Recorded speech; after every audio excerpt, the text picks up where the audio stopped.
स्थानीय मान। स्थानीय मान क्या है, किस प्रकार से यूज हैं, वो मैं बताऊंगा आपको, ठीक है ना। बिल्कुल सही तरीके से। आज का दिन है शनिवार, आज की डेट है 28। आज कौन सा महीना चल रहा है, 5वां महीना चल रहा है, 2023 है। तो आज चालू करते हैं आज की पढ़ाई बहुत अच्छी तरीके से। स्थानीय मान कैसे निकालते हैं। आप जब दुकानदार के पास जाएंगे तो पूछेंगे कितने रुपए किलो आलू है, तो दुकानदार बोलेगा कि 100 रुपये किलो आलू है। तो आप क्या बोलेंगे कि 100 रुपये में 0 इकाई, 0 दहाई और 1 सैकड़ा। तो दुकानदार पागल पड़ जाएगा, वो कहेगा कि यार 1 सैकड़ा क्या होता है यार भाई। तो आप समझाएंगे कि यही तो है अंकों का जादू, यही तो हम पढ़ रहे हैं, यही तो हम मैथमेटिक्स में पढ़ते हैं, अंकों का जादू। तो आज हम अंकों का जादू सिखाएंगे। स्थानीय मान कैसे निकालते हैं, क्या है स्थानीय मान, कितने अंकों तक ये लागू होता है, चलिए बात करते हैं।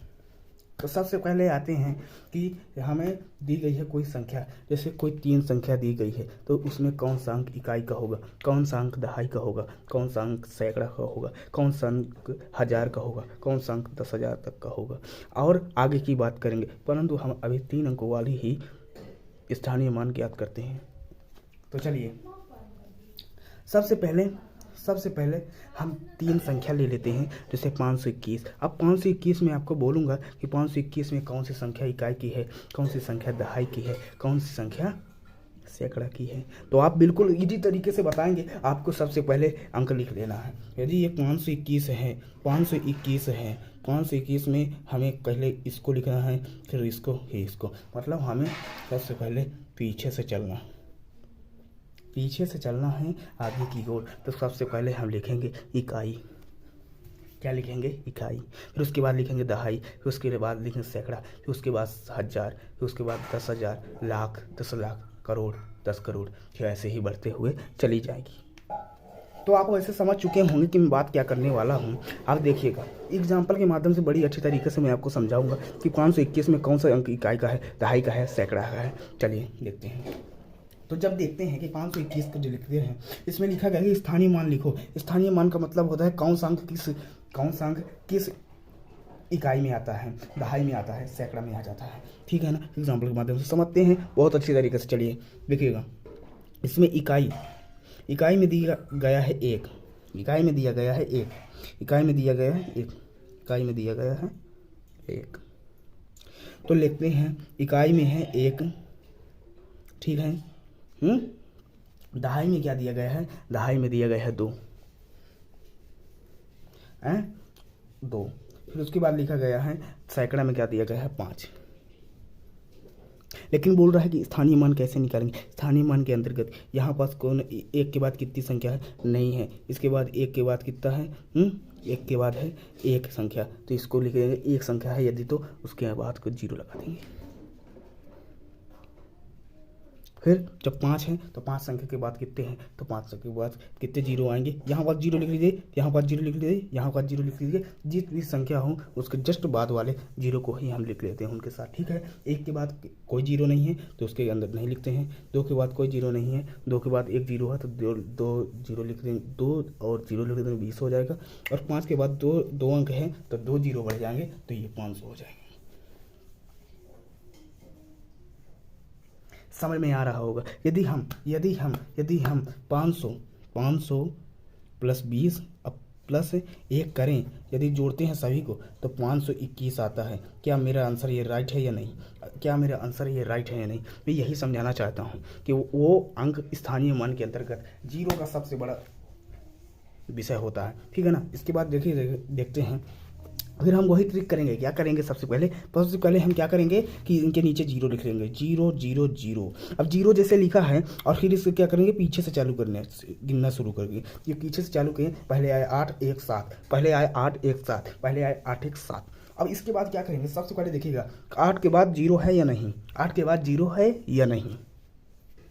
8 के बाद इधर कोई 0 नहीं है, तो 8 ऐसे ही उतार लेंगे। और देखिएगा 1 के बाद 0 है क्या, 1 के बाद 0 है, यस है, क्या है 1 है तो यहाँ 10 लिख देंगे, और यहाँ 7 के बाद 2 जीरो हैं, 7 के बाद 2 अंक है, 7 के बाद 2 अंक है, जितने अंक होंगे ना, जिसके बाद जो जितने अंक होंगे उनके बाद उतने ही जीरो लगा देना, जैसे 7 डबल जीरो लगा दिया, ठीक है। अब इसके बाद आते हैं, जैसे ये देखिएगा 444 दिया गया है, 444 में कौन सा अंक इकाई का, कौन सा अंक दहाई का है, सैकड़ा का है। तो इसको जानने के लिए सबसे पहले क्या करेंगे हम, इकाई दहाई जो लिखा गया है आपके अंक में, ठीक है ना, आपके उसमें हाँ संख्या में लिखा गया है, लेकिन उसके पहले नीचे हम क्या लिख देंगे, जीरो रख देंगे, ये जीरो रख दिया। अब जीरो रखने के बाद क्या करेंगे, पहले हम 4 अंक लिखेंगे और उसके बाद फिर जीरो लिखेंगे। फिर से देखिएगा, ये 4 है, 4 के बाद कोई जीरो है क्या, नहीं है, तो 4 लिख देंगे। अब 4 के बाद 1 जीरो है ना, 4 के बाद 1 जीरो है तो क्या लिख देंगे, ये 4 40 लिख देंगे। और 4 के बाद अब देखिएगा कितनी संख्या है, 2 संख्या है, अब 2 संख्याएं हैं और 2 ही जीरो हैं, जितनी संख्याएं जिस संख्या के बाद मिलती हैं उतने ही जीरो उनके नीचे लगा दिया जाता है। तो जैसे ही 400 लिखेंगे। अब यदि हाँ हमें आंसर की जाँच करना है तो सबसे पहले क्या करेंगे, 400 लिखेंगे, 40 लिखेंगे और प्लस 4 लिखेंगे और जोड़ देंगे तो 444 आ गया। यही तो हमारा दिया गया आंसर, यही तो है हमारा ये पैटर्न। यस या नो, यस या नो, बिल्कुल इसी तरीके से आप समझ गए होंगे। इसके बाद आता है कि सैकड़ा दहाई एक हो, तो आपको ये अगर जो आप समझ गए हैं तो इसको HW में दे रहा हूँ, तो करके दिखाइएगा मेरे भाइयों, ठीक है ना। अब देखते हैं, एक लिखा गया है यहाँ पास, समझ आ रहा होगा कि रिक्त स्थानों को भरो, लिखा गया है सैकड़ा दहाई इकाई, कौन सा अंक किस वर्ग में। तो आपको मैं पहले ही बताया था कि 5 में कौन सा अंक है, कौन सा 3 में है, कौन सा दहाई में है, कौन सा सैकड़ा में, कौन सा हजार में, ठीक है ना। तो 3 अंक का दिया गया है, तो इकाई, दहाई और ये सैकड़ा। अब देखिए कितना अच्छे तरीके से आपको बिल्कुल आने लगेगा। 5 इकाई का है तो 5 लिख दिया। 3 कितने का है, 3 कितने का है, 3 कितने का भैया मेरे, 3 है 3 है दहाई का, और ये सैकड़ा का कितना है, 5 है। ये लीजिए 535 है, 535 है, तो ये इस प्रकार से हो जाएगा, ठीक है ना। तो आप समझ सकते हैं किस प्रकार से। तो आई होप आपको समझ आया होगा। तो please subscribe to Nihal T2 channel and press the bell icon. Thank you.